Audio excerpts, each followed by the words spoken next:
Dengan Undang-Undang Nomor 20 ini perlu kita luruskan hanya 3 masalah besar. Yang pertama, sistem pendidikan tadi, arah. Jadi visi pendidikan Indonesia melahirkan manusia Indonesia seutuhnya, tidak ada kriteria. Iban manusia seutuhnya.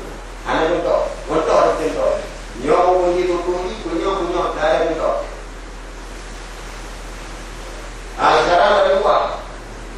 Visi pendidikan Indonesia menjadi melahirkan warga negara Indonesia yang melaksanakan Pancasila dan undang-undang. Mungkin sudah bisa kita lihat ya, mana yang melaksanakan dan mana yang tidak. Kemudian di dalam undang-undang ini itu ada beberapa pasal. Saya pada hari ini akan membahas sampai bab 6 saja, Pak.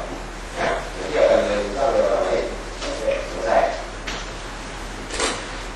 Ini kita tidak berusaha mengubah undang-undang sekarang, tapi yang lebih banyak kita mempermasalahkan di sini bagaimana penerapan undang-undang ini oleh pihak penyelenggara atau pemerhati pendidikan. Jangan salah pilih.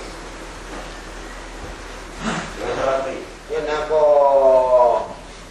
bohong bohong, Pak. Boleh baca bohong. Bila itu 8 bab. Bila berapa ke bohong 8 bab. Itu belum menghasilkan uang. Nah, ini satu sebenarnya oleh tim uji materi undang-undang itu harus menganalisa bahwa pendidikan bukan mengembangkan, bukan hanya mengembangkan